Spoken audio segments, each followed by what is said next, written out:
Good morning guys. Kagigising ko lang guys. Oh. Katapos ko lang mag-supply. Tapos hindi pa ako nagilamos kasi hindi pa ako nakapunta ng CR. Kailangan ko pumunta akong CR yung nadudumi na ako. Tapos para isahan na lang kasi masakit sa balakang. Marami akong naramdamang kirot guys dito sa braso. Dito oh, naninigas ang mga daliri ko pag umaga. Ayan, masakit yan guys. Alam mo ba guys, kahapon ng tanghali, nakahiga ako. Tapos bumangon ako kasi naramdaman ko na parang nangangatog ko, nagugutom. Parang nagpapanik yung katawan ko guys. Kakain na sana kami noon, nakahanda na nga yung pagkain. Sabi ko sa asawa ko, bakit ganito yung naramdaman ko? Ang naramdaman mo? Sabi niya. Sabi ko, parang nininervyos na naman ako. Sabi ko gano'n, hindi ko maintindihan. Tapos yung utak ko parang walang laman. Basta parang empty siya. Tapos pinapawisan ako ng malamig. Basang-basa na yung damit ko sa pawis. Kapapalit ko lang. Ginawa na asawa ko, hinaplasan ako ng pikasin. Tapos sinihidot niya. Sabi ko, kung masakit.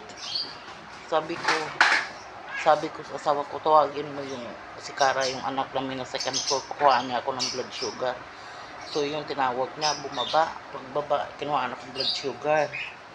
Diyos ko guys, sobrang bagsak ng aking blood sugar, 42 lang.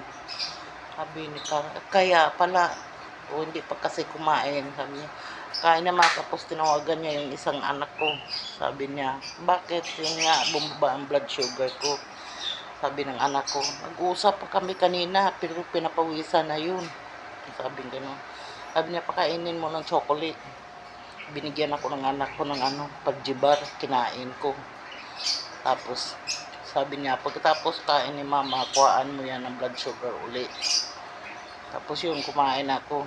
Mga after, siguro mga 2 o'clock, kinuha niya ako ng blood sugar. Ayun guys, naging 102. Okay na.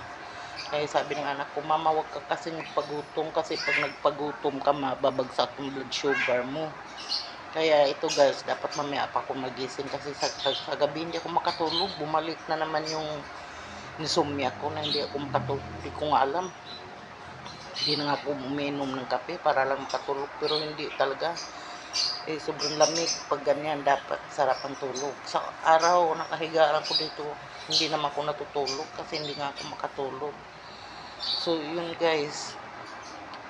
Kaya ngayon, alam ko na pag ganyan pala na para akong inatake ng nervyos, mababa ang blood sugar ko, bagsak na bagsak. So, ang gawin ko, kakain ako ng matamis para hindi na ganun mangyari. Kasi ang hirap guys, sobra.